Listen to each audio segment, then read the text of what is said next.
Oke, nama saya Insani Priyatiningsih, biasa dipanggil Bu Iin. Awalnya saya suka dengan menjahit ini. Kalau diceritakan saya juga tidak tahu arahnya ke sini, itu seperti jalan Allah, jalan Allah yang mengasih ke saya gitu kan. Saya tuh awalnya melihat pakaian di Facebook itu menarik sekali, dari yang bergaya-gaya modelnya, yang dari warnanya, dari modelnya, dari keindahannya. Kalau kita memakainya tentu saja sangat bagus sekali. Jadi saya tiba-tiba punya inspirasi, kok kenapa saya tidak coba buat sendiri. Jadi saya pengen mencoba membuat sendiri, karya sendiri gitu. Kenapa tidak saya coba gitu kan.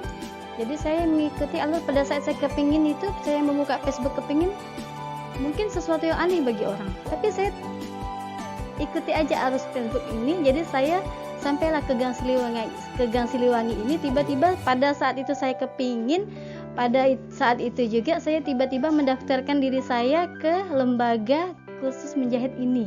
Itu dengan perasaan saya senang, saya berharap saya bakal menjadi seorang penjahit yang hebat. Saya berangan-angan saya bisa menjahit, padahal saya sama sekali tidak tahu megang benang bagaimana, megang mesin jahit bagaimana. Tapi kok saya juga tidak tahu ini memang apakah ini jalan dari Allah atau bagaimana. Dengan sendirinya mengalir begitu saja. Di awal bulan Januari. Awalnya saya tadi pengen menjadi desainer, Mbak. Di dunia hayalan saya pengen menjadi seorang hebat dan menjahit. Tetapi tiba-tiba dalam perjalanan setahun ini saya kok malah tiba-tiba pengen menjadi pelatih atau menjadi pengajar untuk anak-anak. Saya mengharapkan untuk yang orang-orang tidak mampu, terutama Mbak, harapan saya bisa membantu membuka lapangan kerja untuk orang-orang yang tidak mampu. Jadi saya mengusahakan semaksimal mungkin, saya berusaha dengan giat, saya berusaha dengan tekun dan berusaha sungguh-sungguh. Saya insya Allah nanti akan mengaplikan ilmu yang saya dapatkan di sini. Mudah-mudahan Allah berkahi saya, dimudahkan saya untuk mengamalkan ilmu yang saya dapatkan dari sini.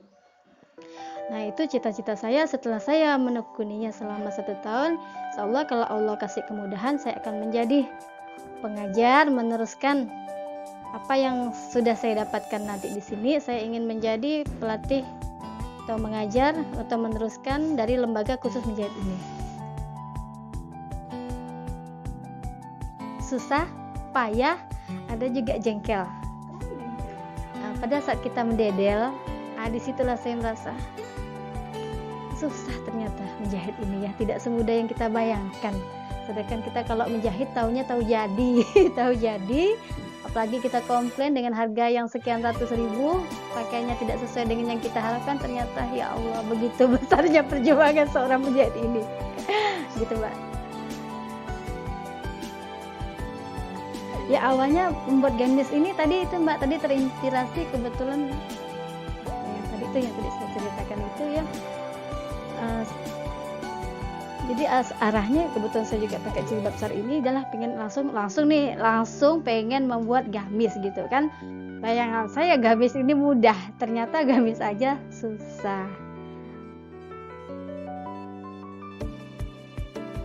Walaupun tidak semaksimal mungkin, tapi saya puas ke hasil karya saya. Beliau mengajar sangat menyenangkan, kemudian sangat jelas sekali, cuman kadang kita belum paham ya, jadi penanggapannya yang berbeda. Walau beliau sedikit agak garangnya, itu wajar, seorang guru mengajar kepada siswanya apabila tidak paham ya memang harus seperti itu. Beliau tegas ya, Yanti itu tegas. Ada kena marah juga, tapi saya merasa ya memang wajar saya salah kan, dan saya tidak ambil hati, Mbak, orang yang tidak kecil hati juga kan, ya wajar saya salah seperti itu. Kalau di lingkungan sini saya merasakan suasananya kekeluargaan, Mbak. Jadi apa yang saya dapatkan ya, saya sangat senang sekali, saya sangat menghargai sekali apa yang diajarkan oleh guru, dan insya Allah mudah-mudahan bermanfaat, karena guru tersebut, Mbak Yanti tersebut sudah mengajarkan semaksimal mungkin sudah seefisien mungkin, bahkan beliau sakit saja subhanallah itu yang saya rasakan ya. Itu memang kalau kita berjiwa pengajar, kita berjiwa pendidik itu akan betul-betul mendidik anaknya dengan sampai bisa. Dan kalau enggak bisa tuh sedih ya, sedih. Dia pernah bilang ke saya ini kalau ngajar enggak bisa Mbak, sedih. Nah itu perasaan itu saya sudah dapatkan ya. Jadi saya merasa apa yang beliau ajarkan ya memang betul-betul ini loh tugas beliau, dan mereka Mbak Yanti ini mengajar sampai semaksimal mungkin sampai si anak ini bisa. Itu kembali lagi ke anaknya, apakah pemahamannya cepat atau enggak. Itu yang membedakan anak-anak yang di sini ya. Anak-anak di sini yang pemahaman cepat ya tentu saja mereka cepat menangkapnya, cepat mengaplikasikannya.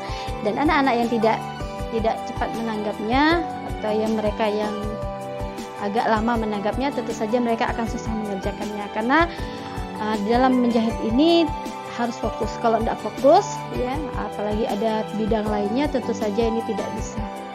Kenapa kok tidak bisa? Karena ternyata selisih 1 senti saja itu sudah salah, fatal akibatnya. Jadi bisa mengakibatkan miring sebelah, belok sebelah, dan itu fatal lah. Pokok akibatnya kalau menjahit ini salah, selisih 1 senti salah.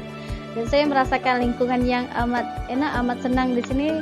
Kekeluargaan dengan kawan-kawan bagus ya, keluargaan dan kawan-kawan bagus. Mereka juga menganggap saya, walaupun saya ibu-ibu, saya merasa tua sendiri, mereka tidak menganggap seperti itu, tidak mengucilkan saya. Mereka menganggap saya kawan mereka. Oke, harapan saya untuk lembaga ini terus dikembangkan. Jangan sampai berhenti di sini, jangan sampai nanti tidak ada penerusnya. Saya harapkan ada lagi penerusnya, tidak aja Mbak Irma, tidak hanya Mbak Ima, tapi generasi-generasi anak cucu cicitnya semuanya yang ada di situ ikut berkesinambungan. Kenapa? Karena salah satu LKP Tuk Cahyanti ini cuma satu-satunya yang ada di Kalimantan Barat ya. Semoga ini terus bisa berlanjut sampai nanti ya, sampai tua nanti, sampai ya pokoknya seterusnya lah, agar anak cucu kita juga merasakan apa yang kita rasakan saat ini.